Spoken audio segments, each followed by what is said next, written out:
Hello, everyone. Thanks for joining first of all. I'm Shantanu. I'm the founder of MBA and Beyond, and I welcome you all to this session on scholarship. And guys, feel free to turn on your cameras. I'm also in my leisure, So yeah, let's make this session more interactive. Right. So a bit about me, guys. I'm an INSEAD grad, 2017 December batch.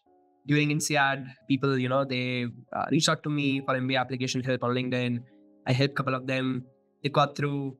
And then I was kind of thinking that, this is an industry where people are paying to consultants who are not even MBA.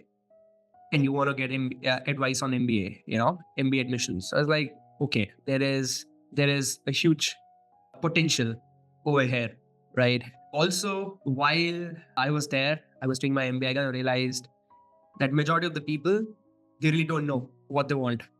Like it's a true stat. 80% of the admits, they don't know what they want. So we call them explorers, and then 20% are hunters, who later on in the program, they also become explorers. Like generally they are the sponsor people, the hunters, but later on they also realize, hey, how about I kind of also try this or try that, right? When you have like a lot of dishes on the plate, you really want to taste them, right? So yeah, as far as scholarship is concerned, I think we have helped applicants get scholarship worth like millions of dollars. A few of the scholarships, if I tell you, Romba 50% at Fuqua, Fute, Columbia, I think 43K. Then there was this applicant, veteran.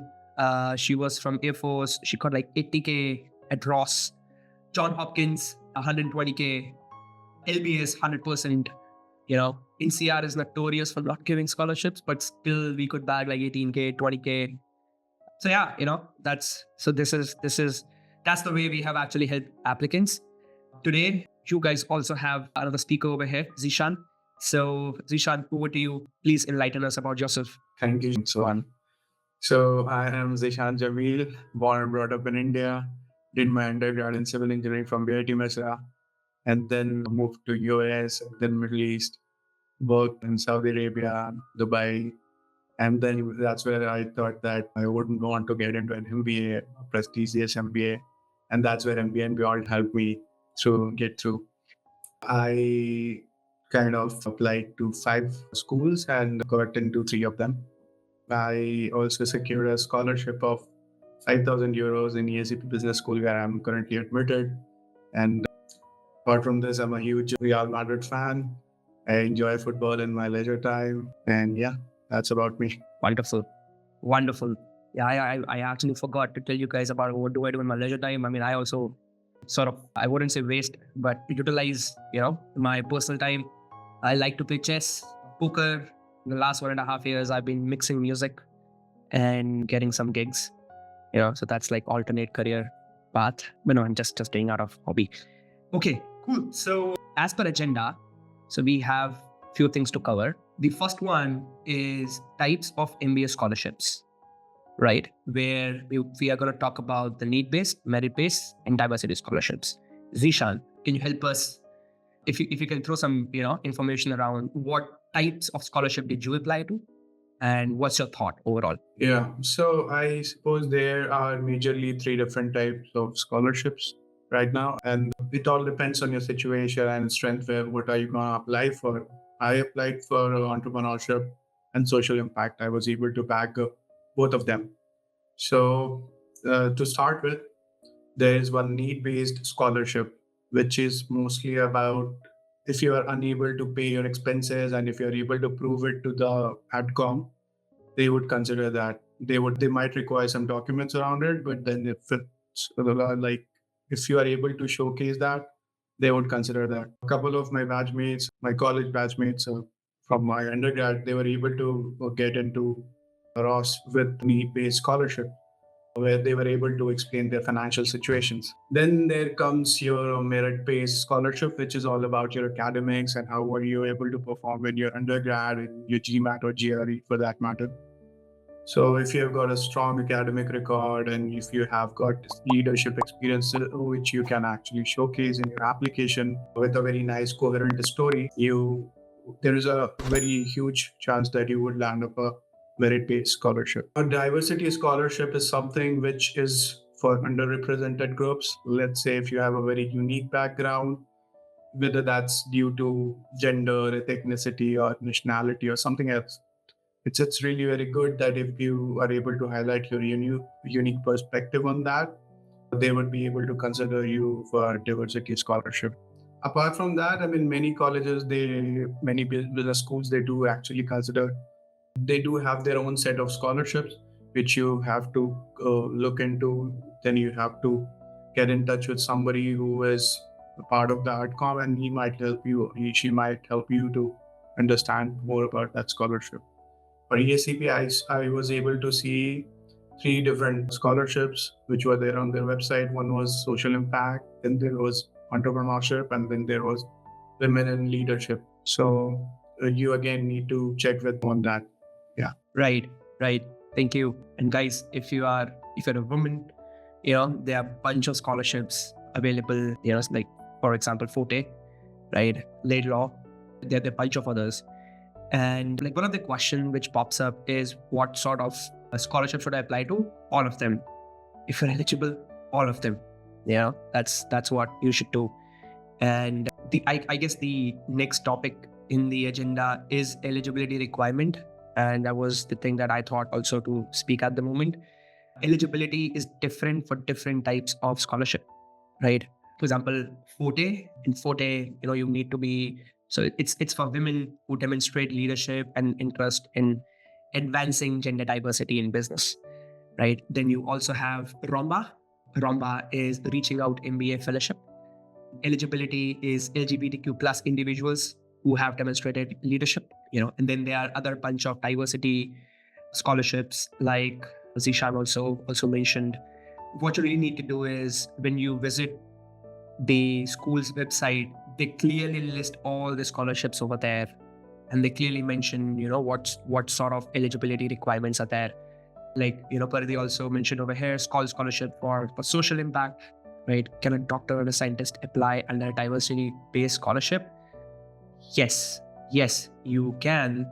But I don't know if, for example, in John Hopkins, there is a specific scholarship for doctors, and people coming from healthcare background.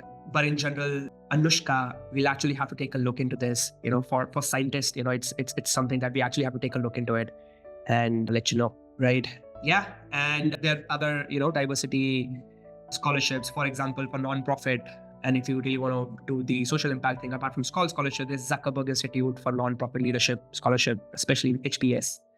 Eligibility is, students who are dedicated to working in non-profit or social enterprise. Then every school under their name provide, diversity scholarships. For example, America Zeta Business School diversity scholarship, Kellogg diversity scholarship, Haas School of Business diversity scholarships, Stanford, Chicago Booth, Wharton, blah blah, like almost all of them. And the eligibility generally is, for example, let's say women or underrepresented minorities, LGBTQ plus individuals, and others committed to promoting diversity. Right. Zishan, any specific scholarship you would also want to talk about, and the eligibility criteria? Yeah, so I applied for two major scholarships which ESCP provides right now. One was entrepreneurship. So basically, they had a question where they wanted me to prove that what projects I have worked on before so that I could have secured this entrepreneurship scholarship. And that's where we need to come up with the right story, like the one which we need to which we need to showcase in order to show that, okay, see, this is what I have done, and this is how this is how I showcase my leadership abilities, and what was the outcome of the project. It is not really important that if you are able to do a very successful project, but they just want to see if you have been able to show those entrepreneurial skills or say those qualities in order to understand that whether you are actually eligible for this or not. And then there comes your social impact and scholarship, where basically I mentioned my story about how I worked during COVID times, which impacted the business in a positive way.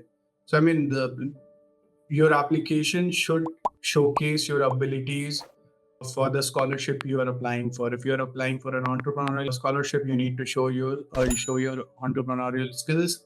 if you're applying for Women in Leadership Society, you need to show that, okay, you were able to do something which this complies with the scholarship you're applying for. So yeah. Right. And guys, I could see a lot of questions floating around. If I'm an architect, also earlier doctor or scientist, actually irrespective of the work that you're doing, you can apply for scholarship. I mean, I would say irrespective of the core industry that you are in, you're eligible for all the scholarships, like all of them. So yeah. But as far as architect is concerned, I remember there is a specific scholarship at HBS, and also there's another school, I think Stanford, where they have a specific scholarship. Just take a look into it. These two schools I'm sure of. Okay. Is there a possibility upper cap of institution consider in case of multiple scholarships? No, you can get multiple scholarships. The possibility, the overall generally is if you have received 100% scholarship, then it's fine. There are a few schools that also say that, if overall you have received, let's say, 35,000 or $40,000 scholarship, then you can't apply for more. But you can sum the scholarships together. It's not that you can only get one. You can get multiple. Okay. Moving to the next topic, which is building a strong application. Tips to highlight your strengths and potential. Zishan. Yeah, so for me, I mean, what I would suggest is you apply as soon as you can. That's the first thing. Then you have to craft a very nice application for the scholarship which you're applying for. It should also align with the values of the scholarship you are applying for.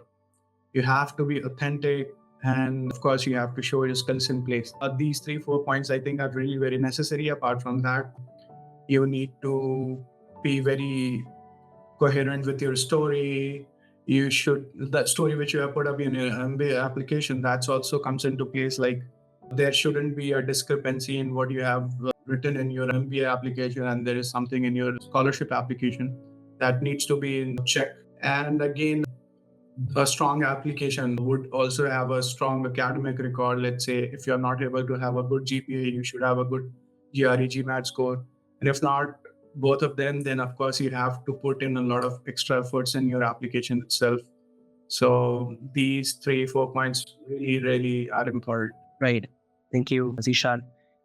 Guys, from my end, to build a strong application, one common thing which I've seen applicants doing is, every applicant is like pleading for scholarship. Hey, please give me this. I don't have money.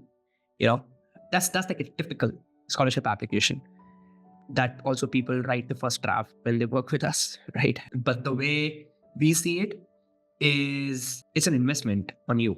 So why should school invest on you just because you don't have money? There are so many.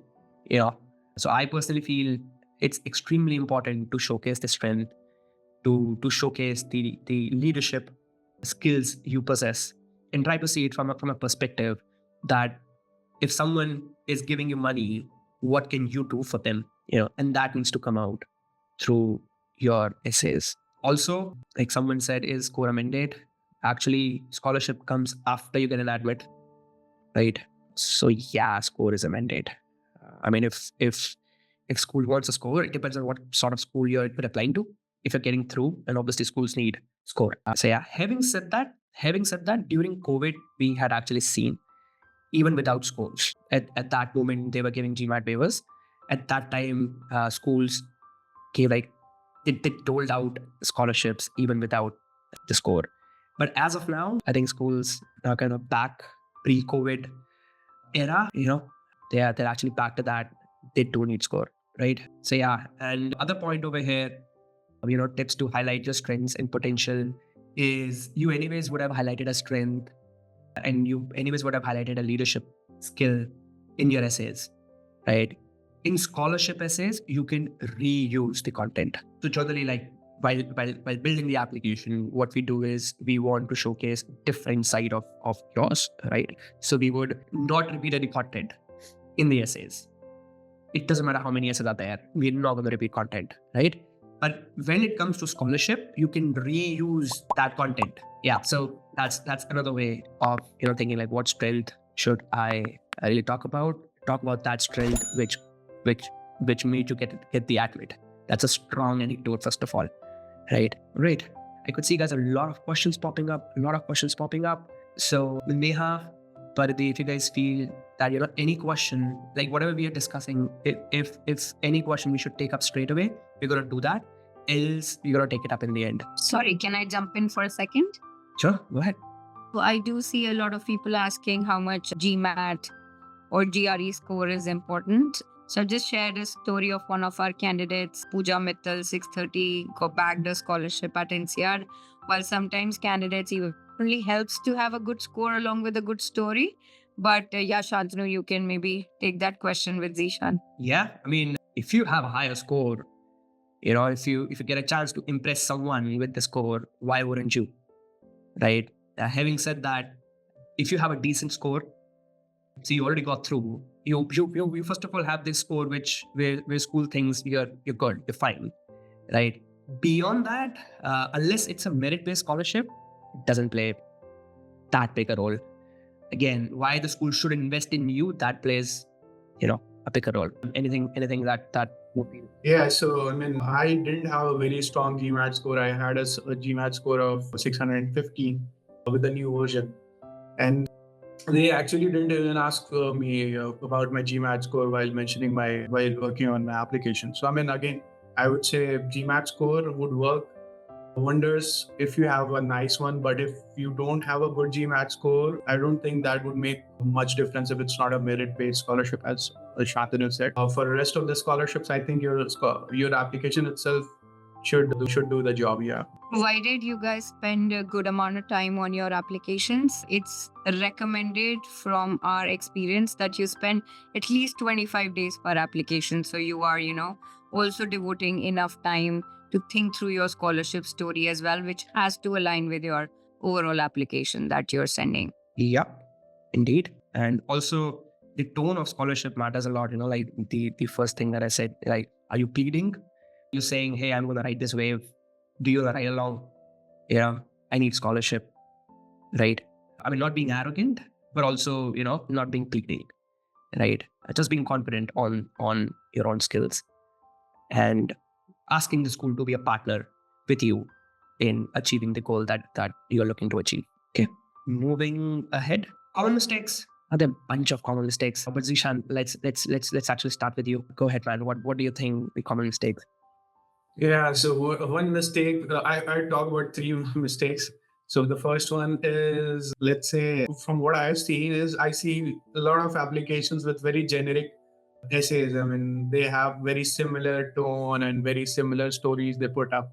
So it's really very important to have a very tailored application, very customized one, which aligns with your story, which you have put up in your application. Second mistake is ignoring the instructions which you see in the eligibility criteria. You have to make sure that you are not missing out on any instructions, the word limits, the deadlines, or when you have to apply for the scholarship by a particular date. Then there is a lack of structure in essays. I see a lot of essays I came across where you don't see a structure, like you don't really come up with a story which you are trying to convince with. So I mean, if your essay is hard to follow, it would weak your case. It should be very clear and concise. So yeah, I mean, deadlines are really necessary. You should have a good structure and you should have a tailored essay for your application reaction.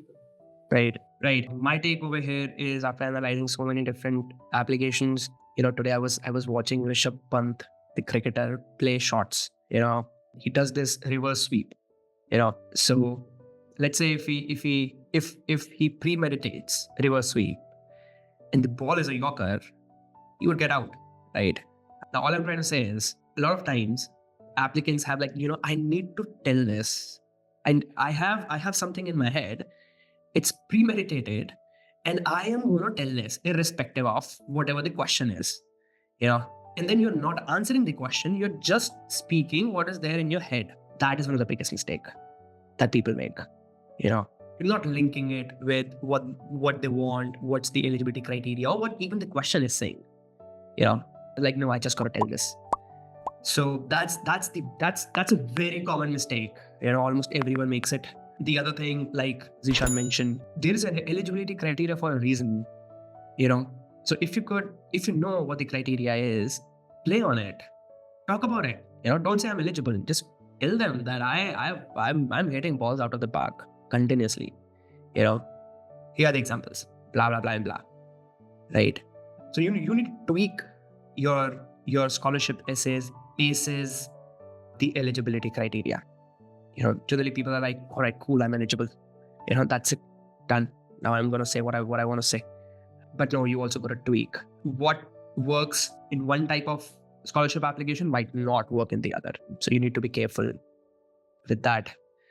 And then what else? Yeah, a lot of times just not reading the question, which is not just for scholarship. It's in general for essays as well. Not reading the question, or you read the question once, then started thinking about it. After 10 days, you forgot what the question was, but you're still working on the same thing which was there in your head. So I would say read the question almost daily, once, that this is what I need to answer. So you will actually stay aligned. Another common mistake is, like, a lot of time when I ask people, hey, do you remember what the question was? And they don't remember what the question was, what the exact question is. And one thing that I said in the beginning, especially coming from India, right? The stories kind of sound very similar. My father went on cycle to go there to study, and then we come from a very financial weak background. I used to do this, that, blah blah blah. Sorry, I'm not saying blah blah. I respect everyone's situation, but all I'm trying to say is that is typical Indian scholarship essay, So you need to sound different. And the reason I brought this up is that people try to take scholarship basis sympathy, and that's also very common mistake which everyone makes.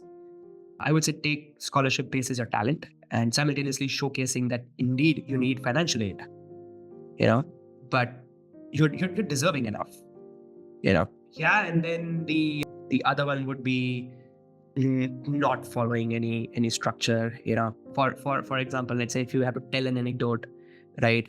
Obviously, whatever you did, result matters a lot, right?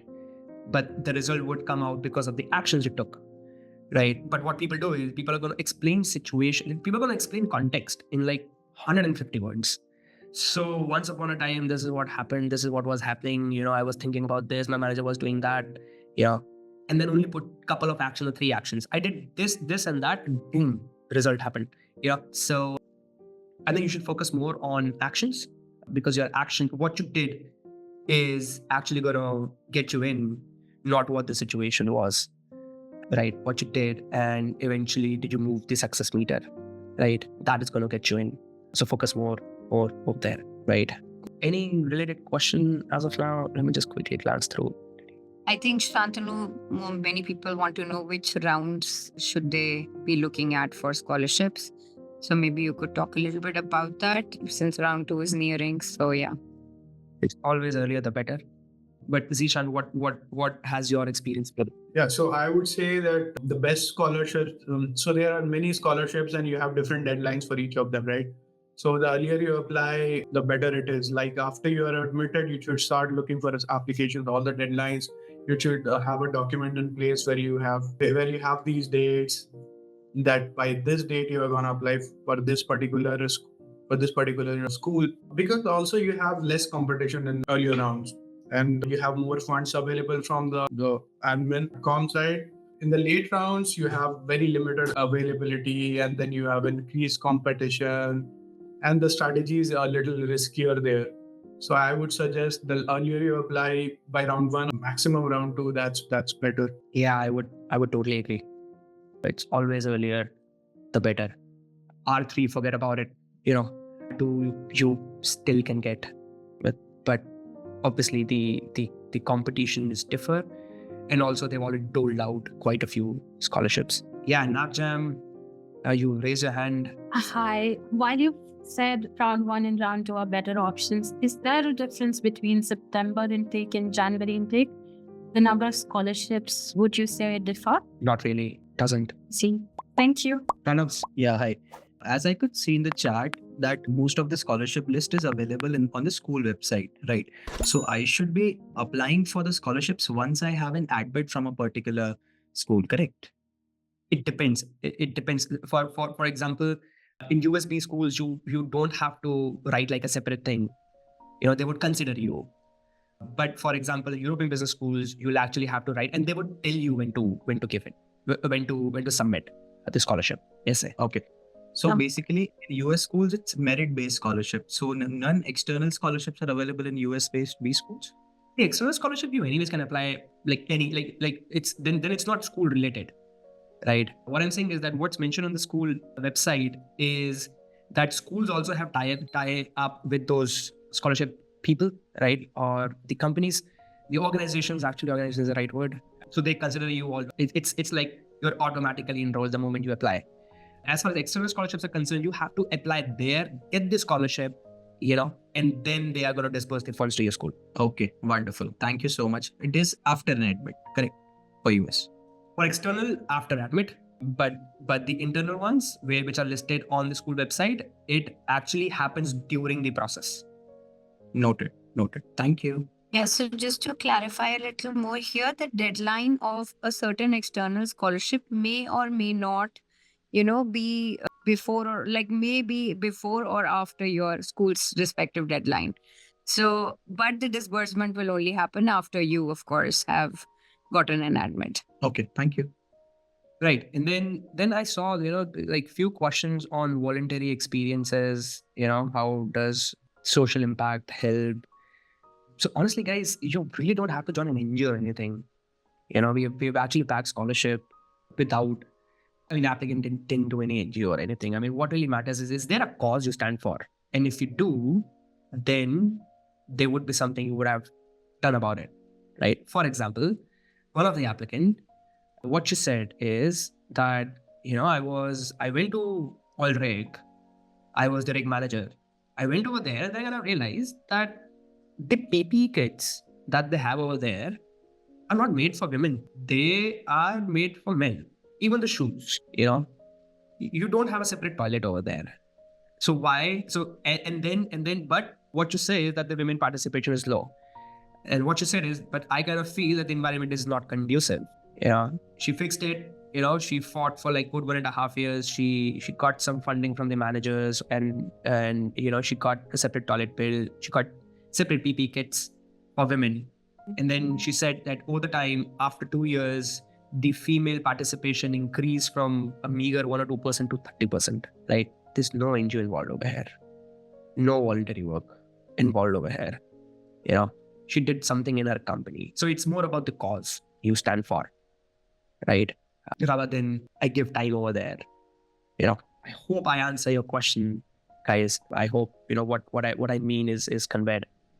If not, feel free to drop comments. Okay. The last thing on the agenda is showcasing extracurriculars. How to highlight your extracurricular activities and leadership roles. That is in mute, man. Yeah, sorry. So basically, your scholarship goals are something which you need to align your story with, right? So let's say if you're talking about leadership-based scholarship, you have to emphasize roles where you led a team project.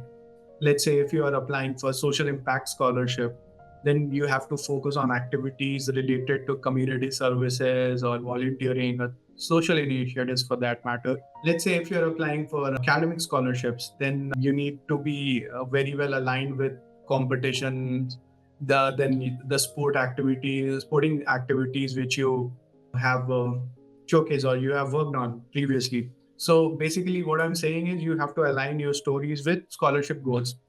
Then there comes, you have to, of course, show your leadership activities and initiatives. Basically, how I would convey is, let's say, if I'm a president for a certain club in my undergrad, I would highlight it as that I have been a president at environmental club. I have planted this trees. I played for this much campaigns and all of that.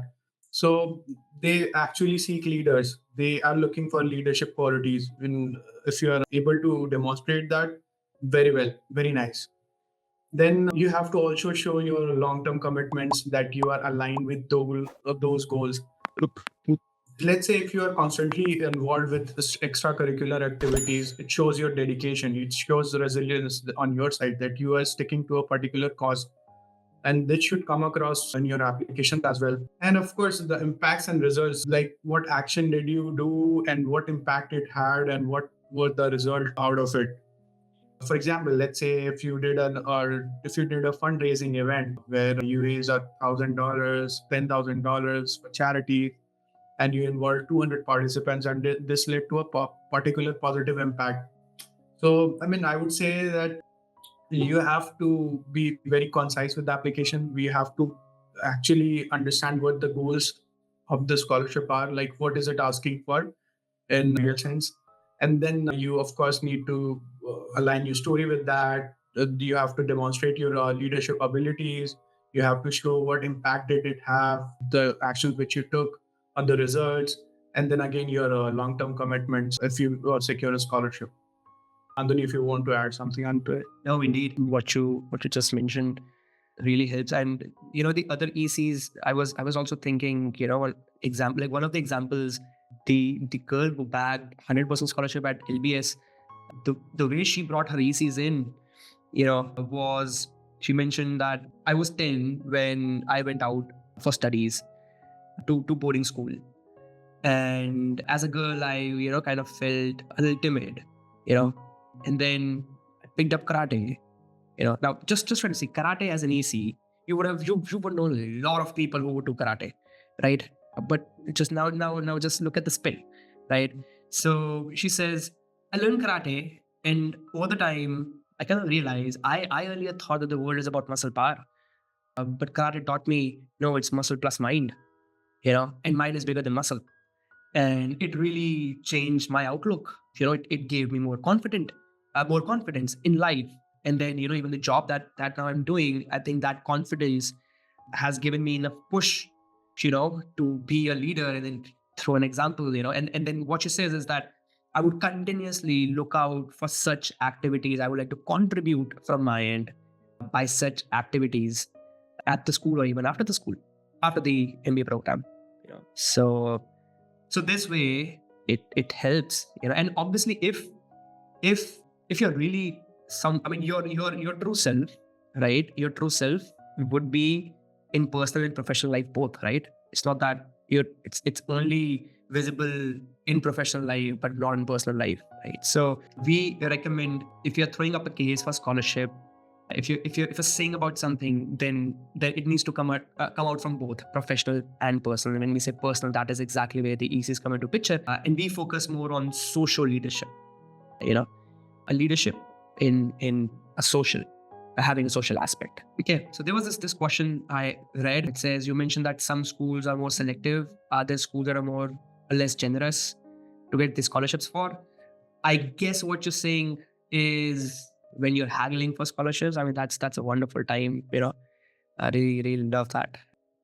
So see, when you apply for scholarship, obviously you would have gotten an amount, right? Now you can clearly get back and say that, hey, I'm looking for more, because there's nothing to lose, right, over there. So at that moment, schools are first of all going to delay the process, until the point you come up and say, hey, I need to put up a deposit. I also got through other schools, and then they really want to know, so so if they feel you're going to a competitor school, they indeed increase the scholarship amount. But there are a few schools don't budge at all. Like Stanford is not going to. INSEAD, for example, is not going to. Other schools, for example, if you're, but even for example, Darren, if they have mentioned that this is what you're getting, that's it. That is what you're getting. Even Columbia, they mentioned this is what you're getting. That's it. This is what you're getting. But generally in competition, what we have seen is, so the applicant got through both INSEAD and LBS, and then wrote to INSEAD, hey, I also got through LBS. INSEAD's like, no, that's what you're getting, But LBS doled out 35,000 pound scholarship, so the applicant joined LBS and dropped INSEAD. So this sort of a thing happens, but as far as generosity is concerned, it's already mentioned over there on the scholarship page that this is the amount that you're gonna you can expect. So Joella, I hope I have answered your question. Someone has put up their profile over here. Guys, we actually are gonna do, I mean, you can get on a profile evaluation call with us. That would be better because we don't want to waste other people's time, right? Right. Sorry, Shantanu, I've just shared my meeting link with a couple of you who want to go in depth and want to have a one-on-one. So feel free to book a slot, and then we're happy to talk to you on Monday, Tuesday, Wednesday, whenever it suits you. Right. Right. Thank you, Paridhi. And guys, there's one thing. At the end of the session, you're gonna receive an email from us about a special offering for the candidates targeting round 2. If you come on board to work with us, you are actually gonna get help for one scholarship for completely free, and you'll receive all the details in the email. Yeah. Right. Any other question? Let me actually start from top. There are a lot of questions. Is full ride possible? Maybe you can take the co-founder. I see there are 3 entrepreneurs in the audience today, 3 to 4 at least. And they wanted to, like, I know Zishan has already touched upon it, but they want to know, like, how does a co-founder profile really shine in MBA applications? So maybe, like, if you could throw some light on that, is it good or bad or whatever? Because you come from the same background, I'm sure you will be able to add a lot of value. It does help. It helps in a way. If you're a co-founder, you can really showcase work in any department, right? You could talk about marketing, you can talk about finance, you can talk about multiple things, right? So it does help in that way that we have more room and space to play, But there are also some entrepreneur. I mean, there are few scholarships just for entrepreneurs. You should definitely tap into it. Also, there are a few scholarships for innovation, or let's say if you are a tech co-founder, the tech scholarship, for example, Baton in Darren, right? You can really play around with that because you could really show some innovation, and you could really show leadership in tech, right? So that really gives you an upper hand.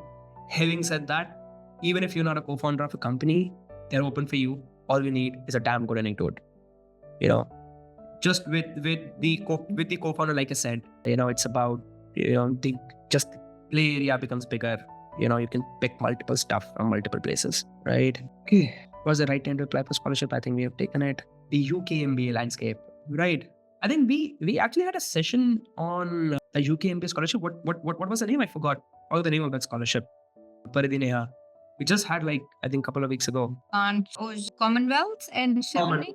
Commonwealth and in Chevening. Yeah. So you guys should definitely take a look into Commonwealth. It's specifically by UK government, and it's a full ride, and it's more than full ride. They also give you the living expenses, the flight tickets, the bunch of things they're doling out. So again, the name of the scholarship is Commonwealth. AC, you asked this question. So yeah, and like the Chevening, that's another one. So we are also providing, because this Commonwealth scholarship is really amazing, So we are also providing help specifically for Commonwealth scholarship as well. Right? I've received an official GMAT waiver. Yeah, you can apply for. So Pranav Balani, you can apply if you have received it from the B school. You can definitely apply. Hand is up. Go ahead. Yeah, I have few questions. One is, what is the eligibility for Commonwealth scholarship? How one can obtain that? And the second, if there are business schools wherein there are n number of scholarships listed in their application forms, you just have to tick mark that checkbox. But if numerous scholarships are listed and you find yourself eligible for most of them, so what do? You just tick mark all the scholarships. How does it work? Yeah, you tick mark as many as possible. Then on one basis they will allocate, as you said, they will allocate. You also need to do your research, right? You shouldn't be tick marking a scholarship that you're not eligible for. No. What if I'm eligible for example, for Asian countries, I am eligible being a part of India. Yeah, you go ahead and tick that. It's fine. You go and then you tick others as well. Yeah. Diversity also. So I am falling in every category, but then how will they allocate? That is a point of discussion. That's what I wanted to ask. I guess now you're talking about the schools. I think are you talking about the US business schools? Singapore business schools, NTU. Oh, NTU. Okay. So see, what they do is they go through the application, right? Basis that what they and also your resume, your LOR and everything, your entire profile. Basis that they themselves first of all know what sort of scholarships you should apply to, Yeah. and they match. Oh, So okay. don't worry. I mean, the schools are extremely good at it. Extremely good at it. A lot of times, applicants have not even put tick mark, but they give you scholarship because you're completely aligned. Yeah, but what is the deciding factor? Basis if 2 or 3 students apply for the same scholarship, which obviously will happen, then Yeah. on that basis they will allocate. Yeah, see, a lot of time it also boils down to merit, and then more than merit, let's say if school thinks that that we don't have enough applicants from this particular pool or from this particular background, so they would push it. For example, healthcare in a recent while, people got a lot of scholarships after COVID. So that's one of the examples. Okay. I'm not exactly. If you want to answer in detail, we'll be more than happy. We can actually get on a call with you. Yeah. And, I think I'm speaking to Ishita tomorrow. So Yeah. we'll have a chat, Ishita. Okay. Sure, Prerna. Okay. Also, I think somebody specifically asked about oil and gas, Shantanu. But I see there's another hand raised. So maybe we can take that one up as well, because I mean we do have a 95% success rate with oil and gas candidates. But maybe Shantanu, you can talk about if there were any scholarships offered to these guys like Puneet yeah. the day. Yeah. So the guy I talked about that we haggled a scholarship from LBS is from ONG. And then there's this girl who got through Columbia. She bagged like 43,000 euro scholarship. She's also from oil and gas. And there are a bunch of people who are from oil and gas. So yeah, people do get. Monish. Hey, hi, Shan. I'm really glad to be here at you guys. Really great insights.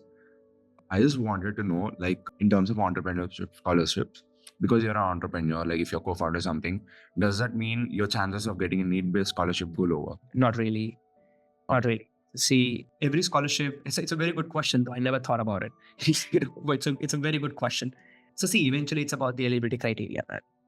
Guys, it's just about that. If you can showcase it, that's it. You're in. It doesn't matter who you are. What do you do? Okay, yeah, great. Thank you so much. That was my question. Right. Cool. For Commonwealth, I guess we have already shared the article. In Commonwealth, do schools ask for proofs of entrepreneurial starting a small homestay that failed? Pranav, no, Pranav, but during interview, they would know. I mean, for people who make things up. I'm not saying they make things up. What I'm trying to say is because the reason you're saying do they ask for proof is just that, like, what's genuine and what's not genuine, right? Schools are really very good during interviews to understand that what's genuine and what's not genuine. Having said that, if it is, let's say, a scholarship where the eligibility criteria is about you're an entrepreneur, they can ask for sure. They can ask a proof for sure. Right? What's your take, Zishan? Yeah, for me, I mean, they wanted to see that what did I did as an entrepreneur. So I basically showed them the Facebook page which we had created and the number of followers it had. So they would actually fact check it if you are applying for entrepreneurial scholarship. But for other cases, I'm not sure about that. For this, they will do that. But again, if you are being authentic with your application and you have put up the right story, then I don't think that's an issue. Yep. Okay. Also, to add, I mean, the project doesn't need to be a successful project. Let's say if you had got 700 or 500 followers for a particular project you were working on, it doesn't really matter if it was a successful project. It just needs to show that you were able to show your leadership ability, and that's what it is important. Absolutely. And if you're a successful entrepreneur, then you don't really need to do an MBA. You can hire them. So yeah, that's a Absolutely. That will become a tricky part, guys. So, yeah, I know a lot of candidates also ask, I've had a failed venture or I was doing something on the side which failed. Like, should I be talking about it? A lot of time, entrepreneurs or aspiring entrepreneurs having had failed ventures have really pulled off such great stories from their own failures to bag an admit at these top schools. But eventually, what you put as your post MBA goal is really going to matter. So be mindful about how you're projecting your goals in your story as an entrepreneur, whether it was a side gig or it was a full-time gig, failed or successful or whatever. Yeah. Because I mean, you did a thing, you failed. So guys, first of all, I'm not trying to make fun over here. I was a failed entrepreneur as well. So I totally feel, the way things go. But like even to me, it was like, okay, now this failed. What do I do? Right? Let's study business. Right. So it's completely fine. It is really completely fine. And people generally think if I want to talk about a failure, I'm showcasing a negative side of mine. No, I mean, don't sing songs about your failure, but talk about it, and then talk about learnings, because your learnings would be those learnings are priceless, right? And then you can really mold the entire thing in the direction of this is who I am today, because that particular thing. So yeah, okay. Any other question? Can I ask a quick question, please? Go ahead. Yeah, so you just mentioned that one needs to work at least 25 days on one application. Why 25 days? Like, I mean, why so long? Why so long? Oh, okay. I like to answer that question, Shantanu. Zishan, is that okay? While I'm a little unwell, that's why I'm not on camera today. So here's the deal, right? We think that an application is only an essay. I wish I could get an opportunity to share my screen. But like in MBA and Beyond's process, the essay comes in at step 6 or step 7. Like, there are 7 milestones needed to be achieved until you can actually get on to doing the work on your essays. And that requires a lot of introspection. Now, introspection means that your goals need to be aligned with your gaps in your profile, need to be aligned with your strengths and weaknesses. They need to be aligned with your achievements and failures. They need to be aligned with what you've done all your life until now.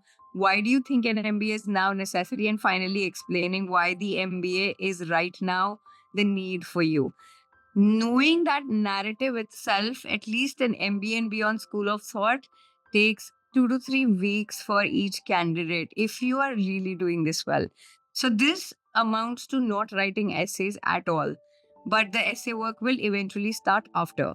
So 25 is actually less for MBA and Beyond because we spend 45 days for INSEAD application, guys. So yeah, I hope I was able to answer that question.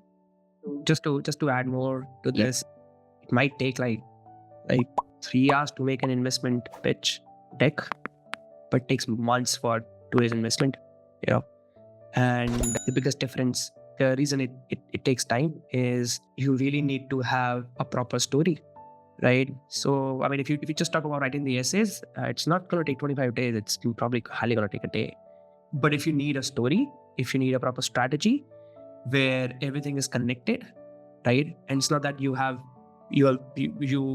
just trying to mug it up. No, but you know your story, you're living a story, and that takes time. That actually takes time.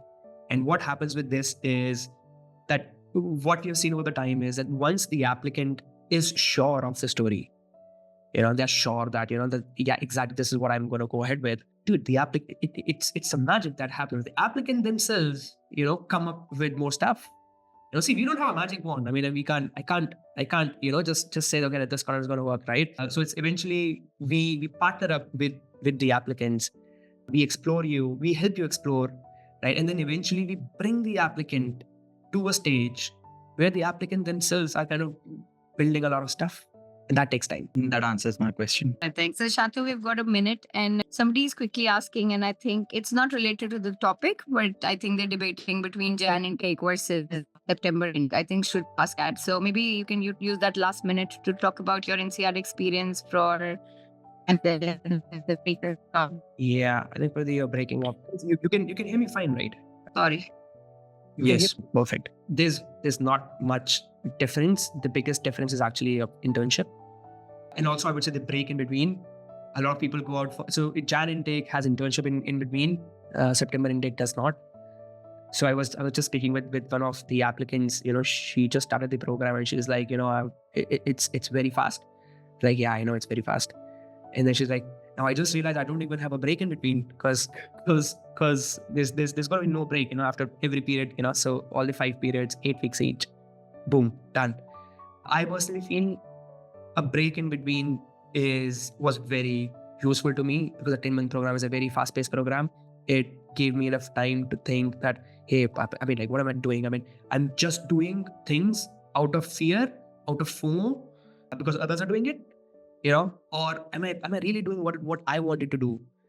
So that break actually helped me a lot in this perspective. Apart from that, I did not take an internship. Guys, I was working on a business idea of my own. So yeah. But I still feel the break helps. But if you're fine to run, I mean, people run, if you can complete in 10 months as well. So in terms of admissions, there is no difference. Yeah, admissions and placements both. While of course Shantanu and we can bring our own biases to this. So do talk to somebody who went for a September intake as well. We can put you in touch once like when we have a chat, so we can figure that out. All right. So I think Shantanu, it's time now. Thanks everyone. It was a Okay. good session. Thank you everyone, for joining in and staying, until the end. Zishan, thanks a lot. Share it. Okay. Cheers, everybody.